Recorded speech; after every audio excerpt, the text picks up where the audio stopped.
Hi everyone, and welcome back to the channel. This is Carmina, astrologer and card reader, and today we have an extra special guest with us. Welcome, Charley Castex. Thank you. It's wonderful to have you. Charley has been called one of the top 50 psychics in Americas. Is a spiritual teacher, and he practices also psychic medium guidance.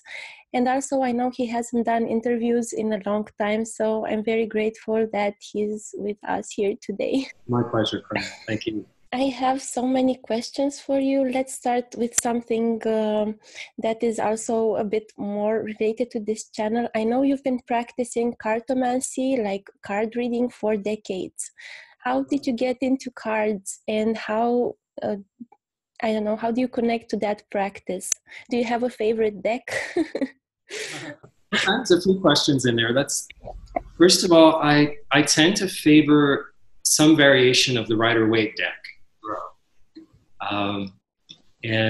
There's different decks that I work with, but I seem to favor at least that classical Rider-Waite in some form or another. And lately my favorite has been the reissued Pamela Coleman Smith original deck that's been brought out from antiquity, I suppose. And in fact, it's the borderless deck where there's no borders on the cards, so you have a larger image to work with. And that one's great fun. And I know you also practice divination using playing cards. How is that compared to tarot for you? That's right. It's very interesting because the playing cards, first of all, go way back in history. A lot of people don't realize that the playing cards are all ancient, basically, and they go all the way back to the 9th century in China. So they have a strong basis that the tarot is essentially built on or borrowed from, in the sense that the suits are very similar. Mm-hmm. And I think of them as Spanish and Portuguese. I think that they're very similar systems in that sense. Mm-hmm. I like to dovetail them together. I work with them together. I'll read the regular deck and the tarot, and I superimpose them on each other.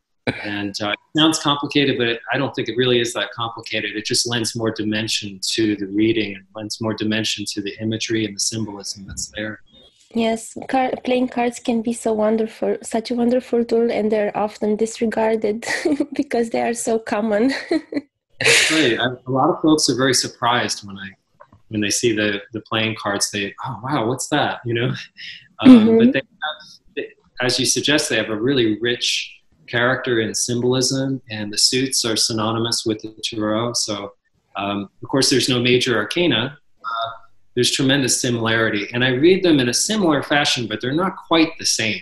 Yeah, it's great. I like to think of it as a top and a bottom, in the sense that the tarot is a larger archetypal, spiritual perspective, aerial view, if you will, and the regular playing cards have more to do with timing and circumstances and patterns and more circumstantial elements there, day-to-day experiences. Yes. Do you, by any chance, pull out the knights of the tarot deck? Because I know some readers do that because they think pages are enough and knights are just an addition that's not necessary. Oh, that's really interesting. No, I do work with the knights. I do. I feel like the knights are the verbs of mm-hmm. the cards, that they lend an action element. It's nice to see a person's sense of conquest or a sense of achievement. I feel like is illuminated or illustrated in the knights in particular. I also read with the blank card, and I know not a lot of readers do, or it seems like not a lot of readers do. That mysterious card that so many people say, well, what's that? Yeah. Do you also have experience with astrology?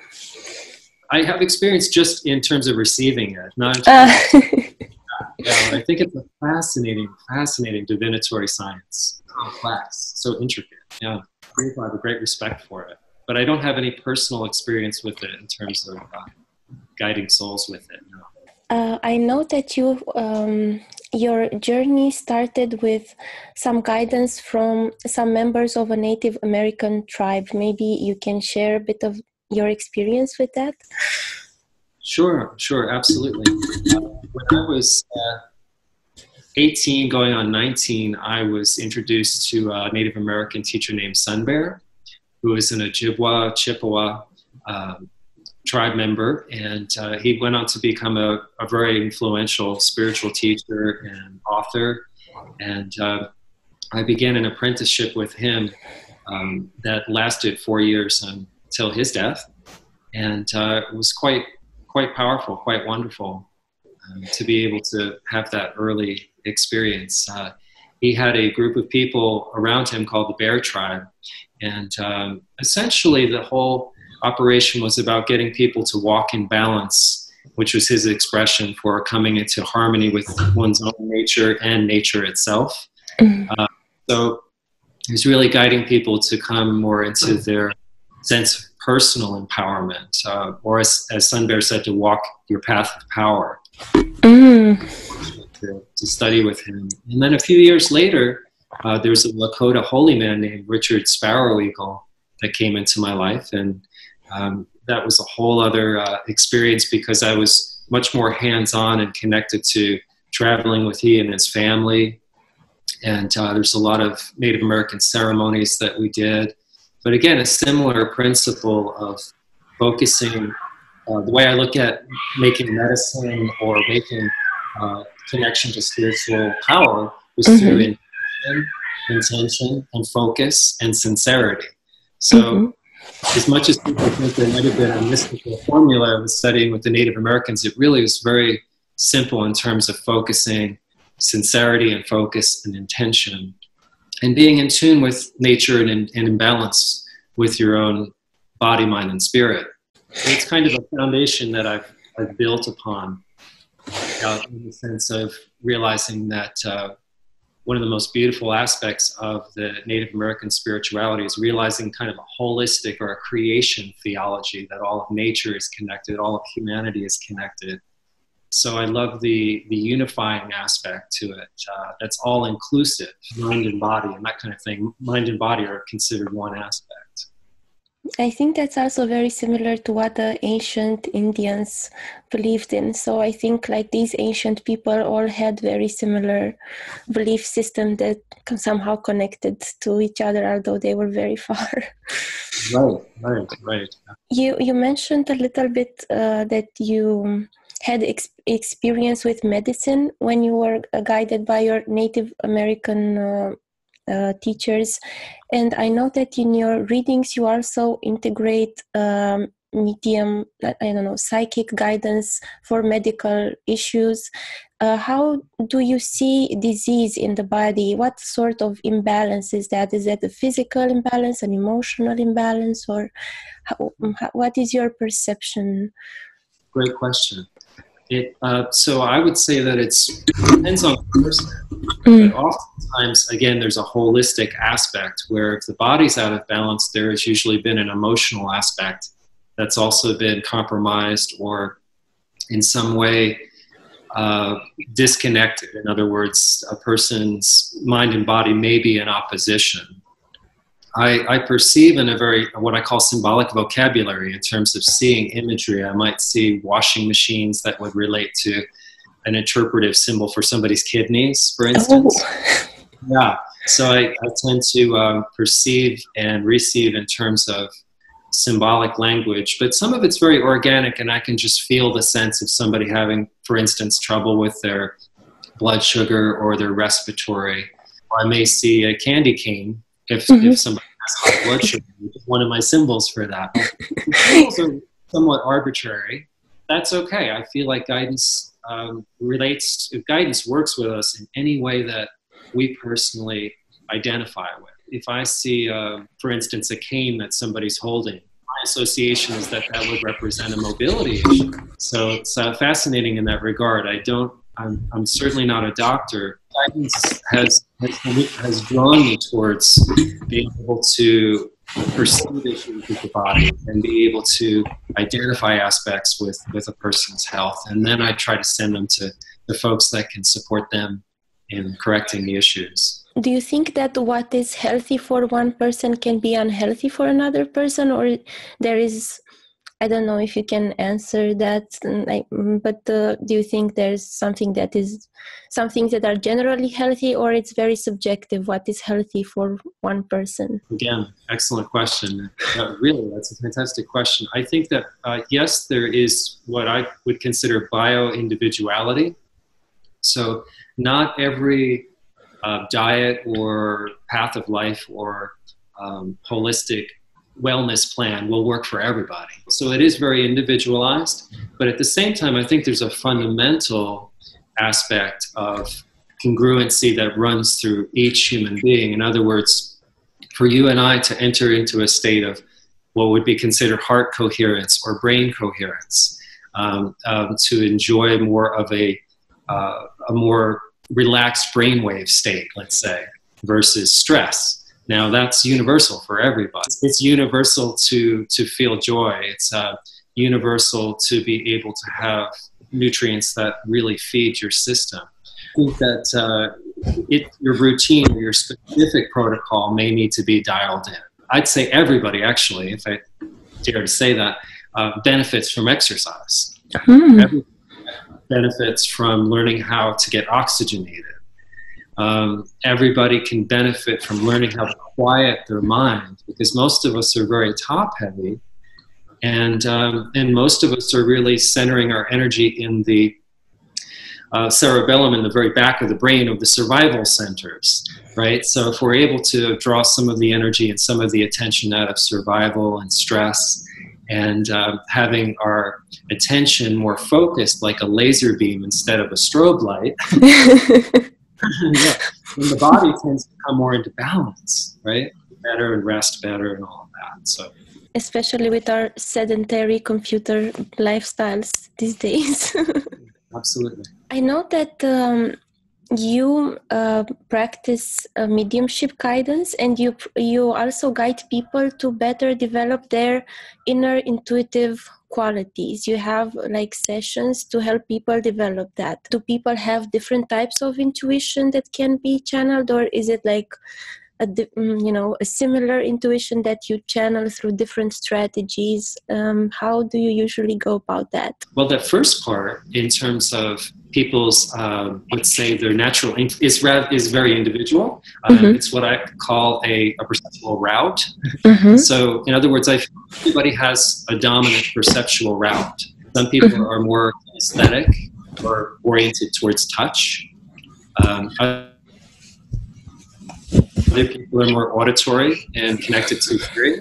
Other people are more visual. So out of all of the 5 senses, we tend to favor one sense. And so when I do teaching in that regard, I usually dial people into their dominant perceptual route, and I encourage them to feel through that channel or through that act. So in other words, not everybody receives symbolic language or images in their mind's eye, but maybe some other people will feel information more organically, where they'll know, but they don't know why they know. There's clairvoyance, which connects with inner vision, and clairaudience, which connects with inner hearing. And there's that clairsentience of knowing but not knowing why.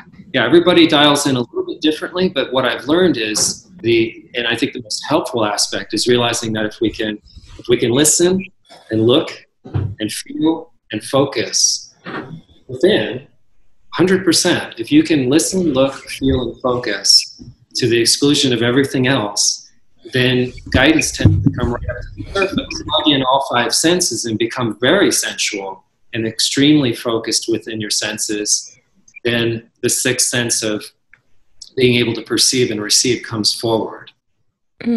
I saw that you mention a lot on your website the importance of meditation and how to be able to distinguish between the mental chatter and what is really an insight.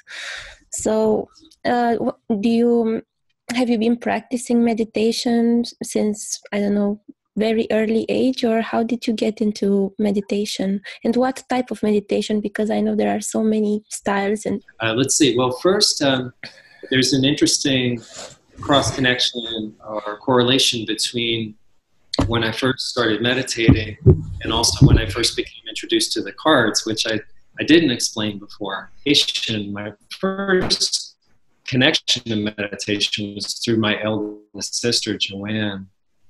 And she had meditated, and I had asked her if she would show me and teach me. So I know meditation things two different people, but essentially I see meditation as inverting the senses, which is to say internalizing your focus.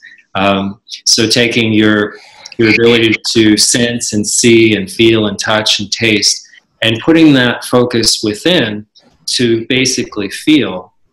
So I started very young, and these days the meditation that I do is not too different really than that.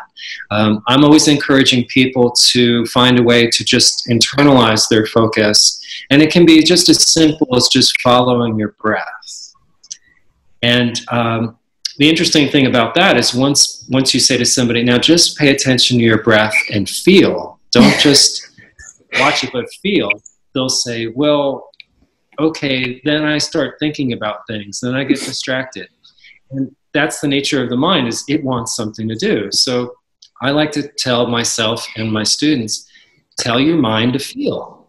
So you give it a job that it's a tool it's unfamiliar with. It's like saying to the computer, go ahead and feel. So it keeps it really busy.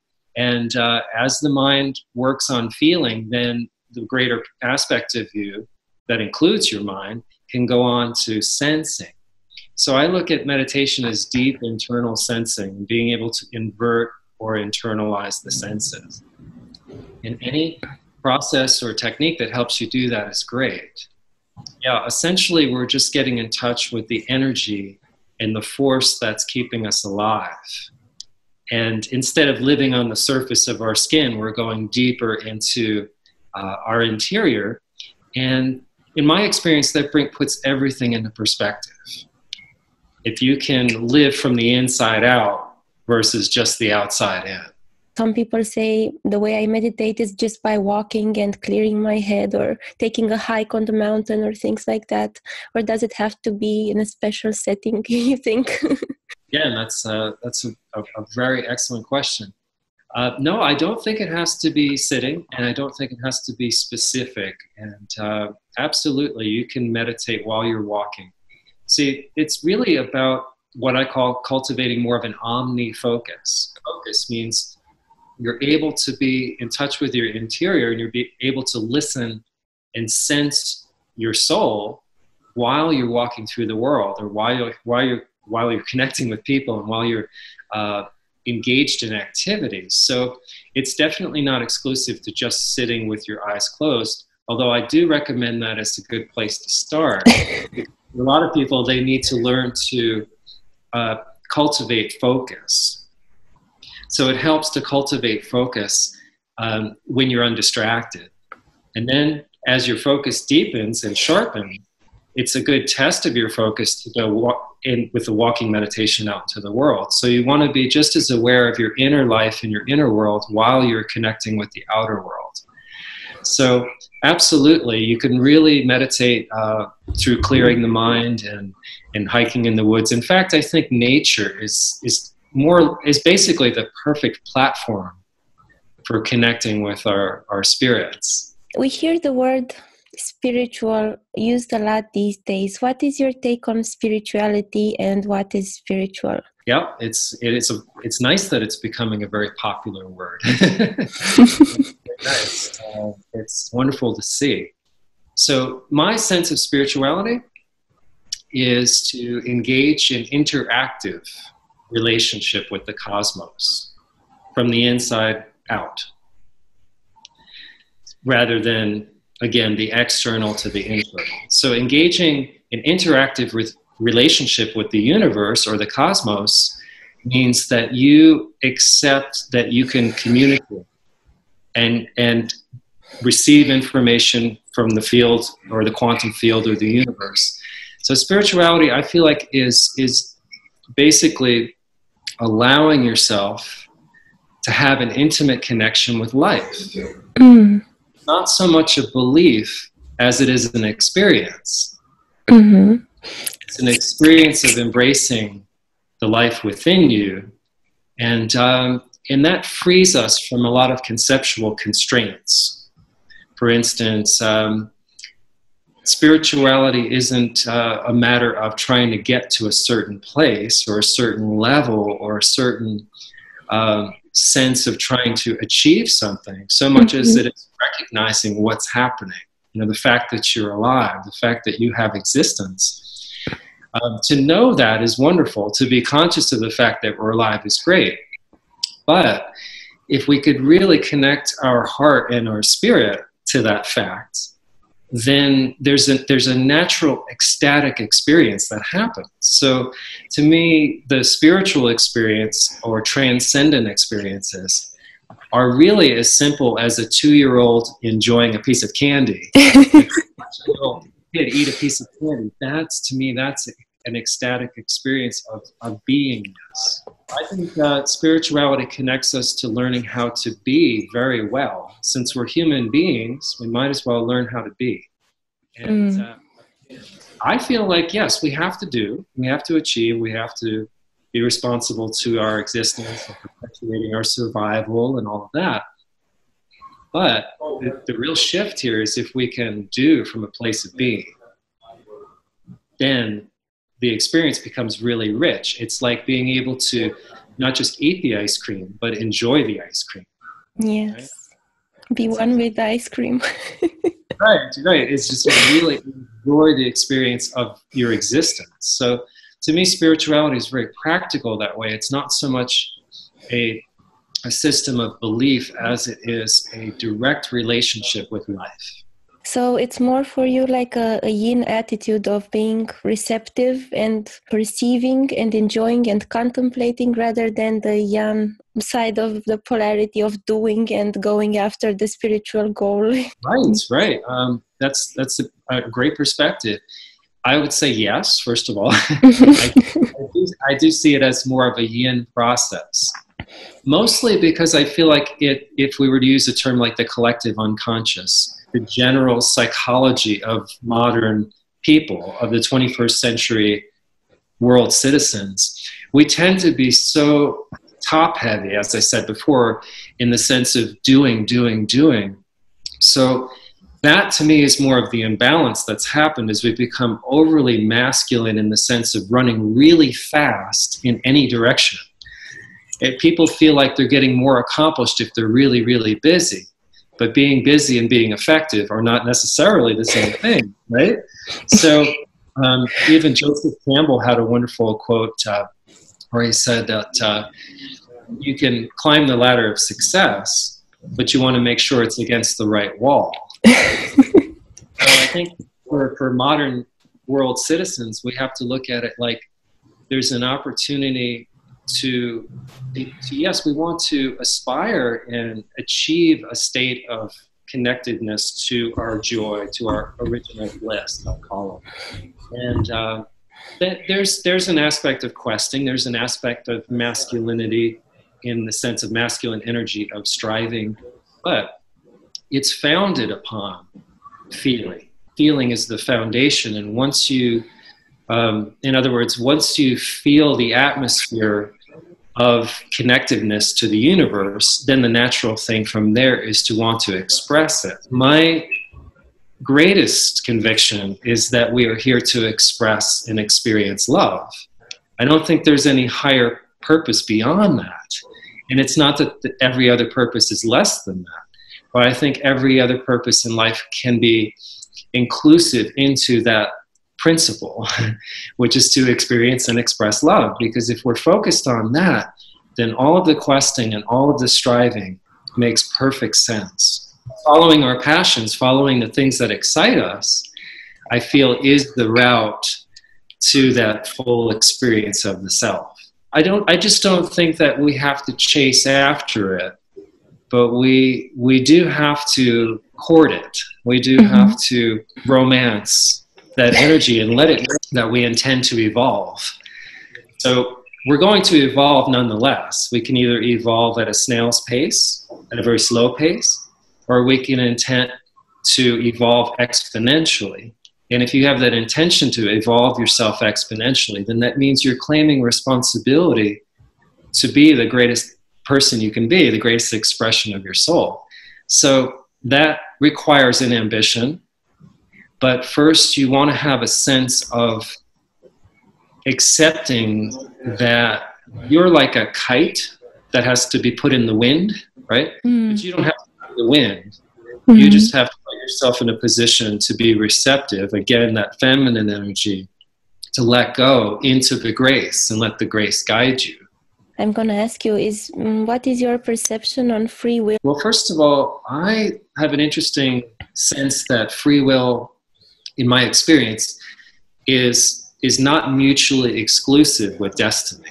And that's what I would like to call a trans-rational concept, because it defies a linear construct.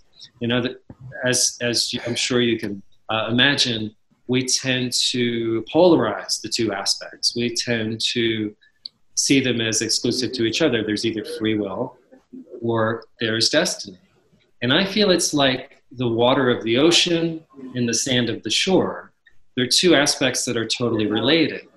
It's like a two-sided coin. So on one side is free will, one side is destiny. Now, I feel that there's a natural destiny for each of us, in the sense that if you have an acorn of an oak tree and you plant it, you'll get an oak tree, because it has that genetic program, it has that destiny within it.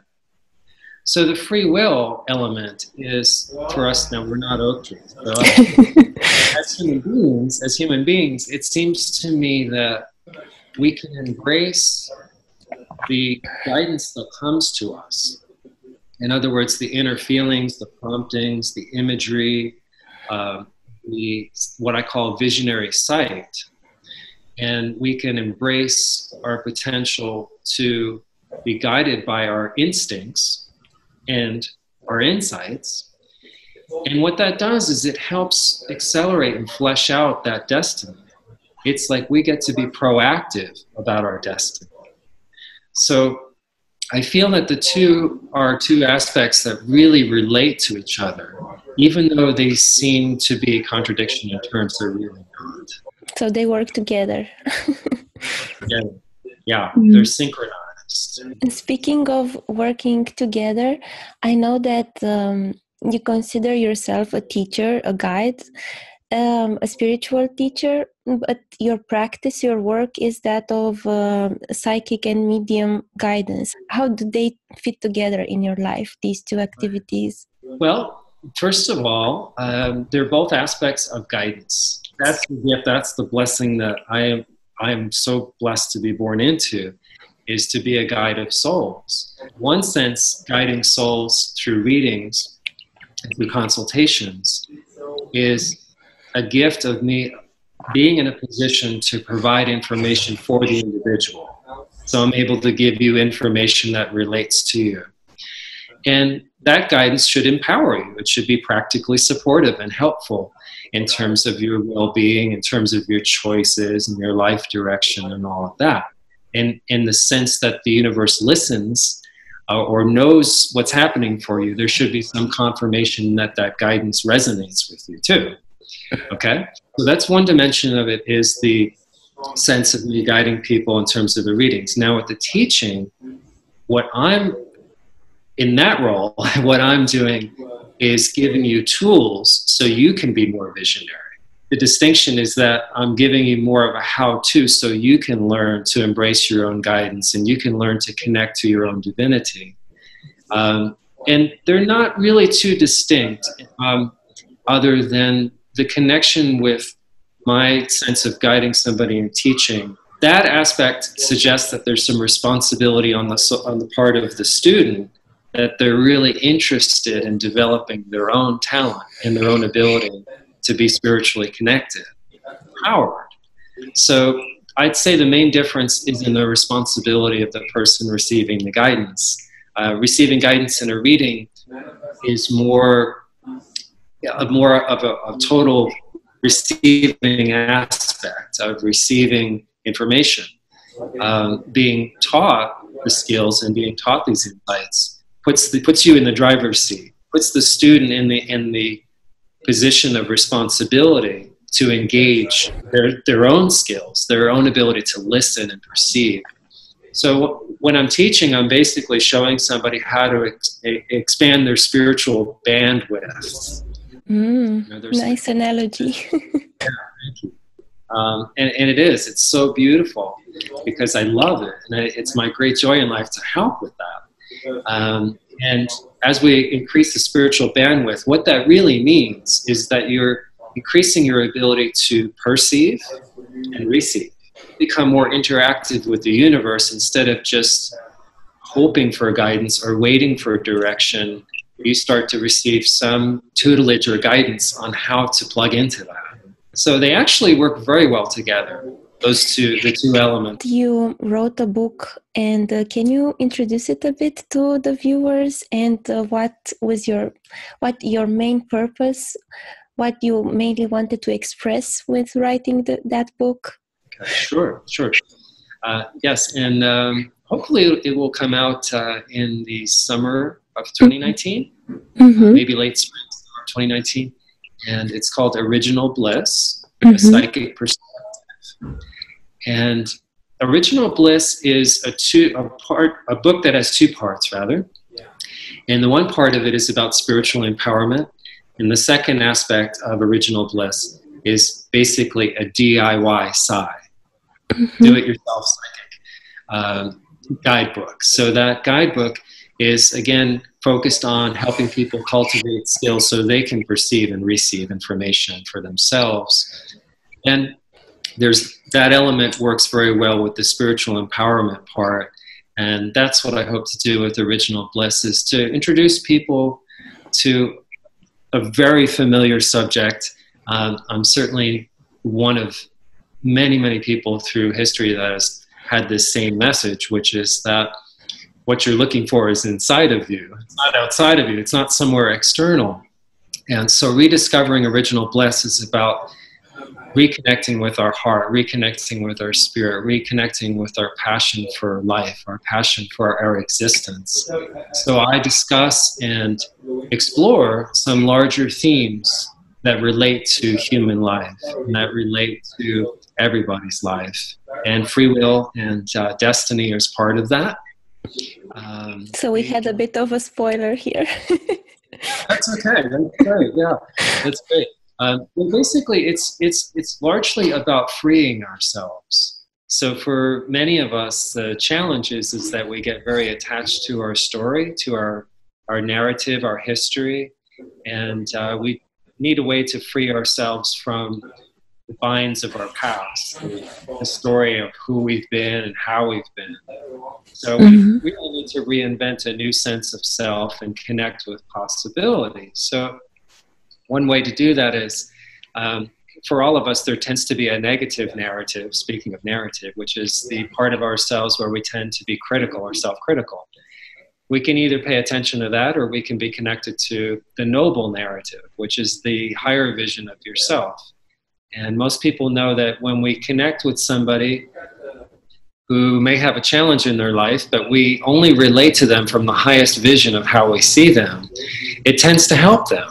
So in the same sense, if you related to yourself without judgment, without criticism, which is to say, of course you can discern, you can evaluate yourself, but judgment is different and criticism is different. So one way we can really free things up is releasing ourselves from our story and realize that the story's not over. You know? Would you say that the story is kind of our ego or something like, or our persona or something like that? Or does that sound too negative?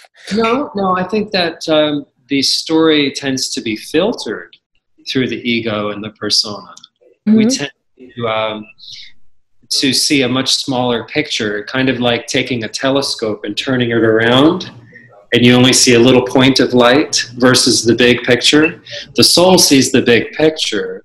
The ego or the persona only sees a fragment of the picture. It's still the same picture. It's just a limited perspective. Okay, so the soul has an eagle eye view. I believe it does, in the same sense that your conscience, which is an extension of ourselves, our conscience is always accurate. You ever notice that? It always knows the right thing to do. It always knows what's right. So it's just a matter of whether we want to listen to it. In that sense, we can listen to the more limited aspect of ourselves, as in the ego or the persona, or listen to the soul. And my sense of it is that the ego is not a problem. The ego is a gift. It's the eyes of your soul and the hands of your soul. It allows you to connect with the world. So what we need is a really healthy ego. We want to integrate the ego into the greater self. We don't want to try to get rid of it. Mm-hmm. You don't have to be in opposition with it. It's not a problem. When you were describing that, we are held back by our past experiences, that sounds to me in astrology like the South Node, like our ancestors, like our past behaviors, like everything that we're comfortable with, and we have to go towards the North Node and do things that we are not necessarily familiar and comfortable with. So it's very interesting how that came. Yeah, it's all about evolving and evolution. So it feels like the siren song of the soul is to evolve and to take our lives and our potential further than the past and further than the story that we've already experienced.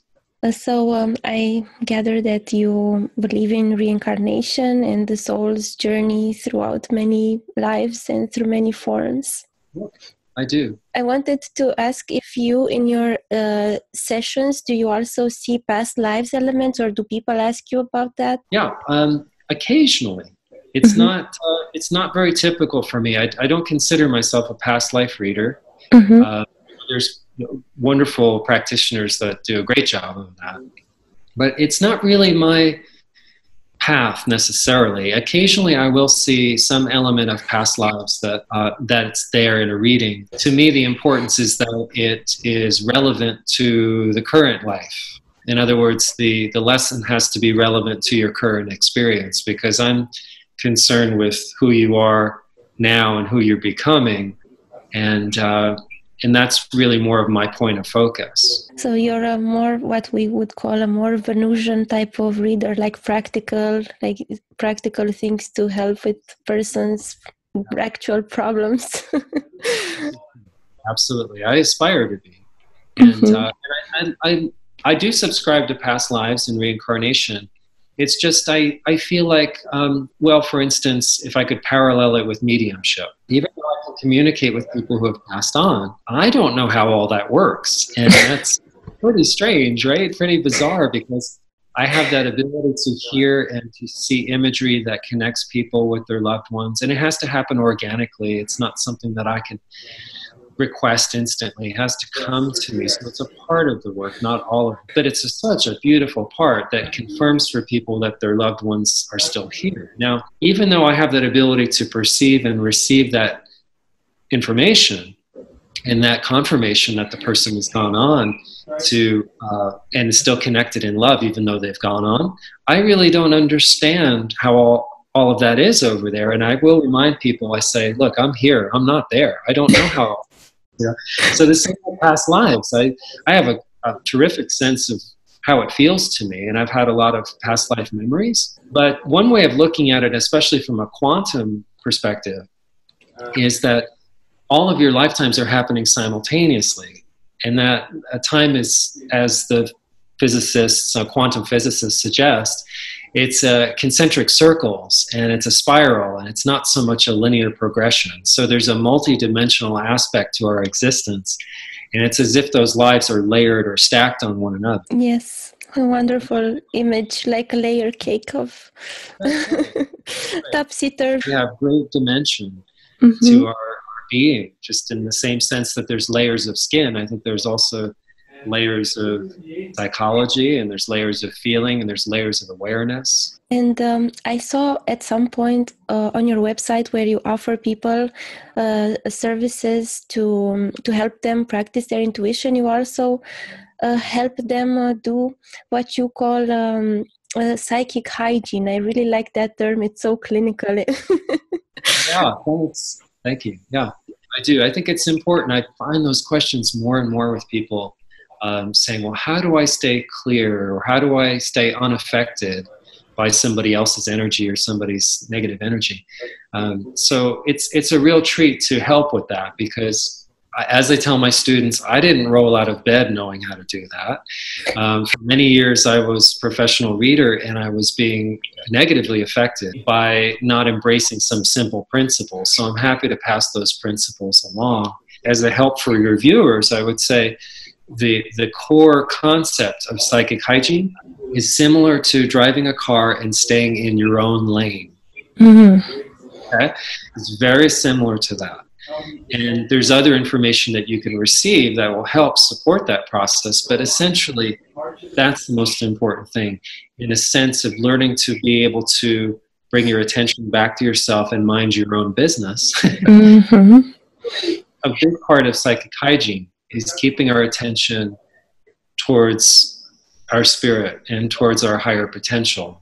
So that's a big part of it. Yes, so not getting entangled into other people's narrative and being, objective. Absolutely, and it's important to. I mean, there's many ways to look at it. We could certainly have a complete discussion. Essentially, one way to look at this is if you're in an airplane and you go above 30,000 feet, there is no turbulence. If you reach a certain state of vibration or frequency, and everything is energy and frequency in terms of a human being, we basically are energy units in a physical form. So if we're able to raise our frequency and we're on a little higher frequency than, say, gossip or petty judgments or shame or anger or fear, then we are energetically above those kind of frequencies. And don't get entangled with them. So it's very, in physics it plays out. If you take two guitars, for instance, and you put one guitar here and one guitar there, and you pull one string on the one guitar, the other string from the other guitar will resonate. So the aspect of staying clear psychically is about making sure that what you're projecting and you're receiving is within your own frequency. If you're clear and you're committed to clarity, then you're not really interested in anything that's not clarity, right? So again, a little bit of that eagle eye perspective. Intention is very important. My goal is to read for the heart and from the heart. So the idea is that's bigger than my mind. That's bigger than my assessment of a person in terms of my ego or trying to figure out who they are in a moralistic sense. None of that's in the picture, because what I'm concerned with is what's the information that's for your highest good. Really listening and feeling and sensing 100%. Then I don't have any energy left over to become neurotic about it. What I'm doing or judge what the person's doing. It just keeps it really nice and clear. What I like to say is it's about having a conscious self versus being self-conscious. If you're conscious of yourself, then you do see a bigger picture. So if we come to reading from love, and that's the real intention, there should be something loving about the reading, and there should be something loving about the transmission of that guidance. Yes, definitely. And I'm just going to ask you one last thing. And I'm going to ask you, well, it's a two-part question, because you've noticed that I do many part questions. So what is the biggest challenge and the biggest reward in your occupation? I don't want to say line of work. I usually refer to it as service. Line of work is fine too. Oh, that's a wonderful question. Okay, first I'll answer the part about what's the biggest challenge. I'll do my best to answer that. So I would say that the biggest challenge is the responsibility to the clarity I was just talking about, which is largely not a big mystery. It's largely about the physical conditioning that's required to do readings full-time every day. Yes. The physical condition. So really the greatest challenge for me is getting enough sleep, getting enough exercise, making sure that I'm getting the right nutrition, having plenty of time for myself to connect in nature, time to rest my thrusters, I call it, and rest my voice. It's sort of like the life of a singer, really, in the sense that I have a very vocal life in teaching and speaking. So I work with my voice, and there's times where I really have to rest my voice. So that's the biggest challenge, I would say, really, is the physical support and maintaining schedule that allows that.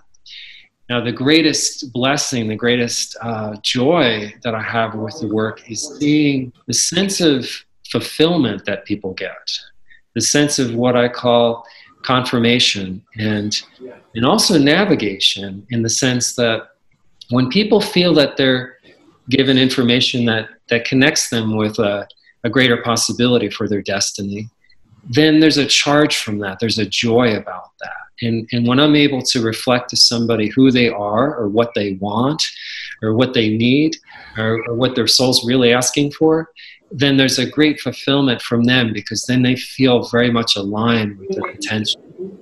So great satisfaction in knowing that in some sense I can just hold up a mirror for a person. That's the challenge, but that's also the blessing, is for me to present the mirror as clearly as possible, and to be able to be the messenger for that love, for that support, for that soul. Wonderful, wonderful. Thank you very much for taking the time today to be with us and share your knowledge with us. We really appreciate it. It was a wonderful experience, a wonderful interview. And if you want to connect with Charley, you can check out his website, charleycastex.com, and you can see the services that he offers, medium guidance, spiritual guidance, and you can read more about him. So thank you again, Charley. Oh, thank you so much, Carmina. Great pleasure, great pleasure. Goodbye.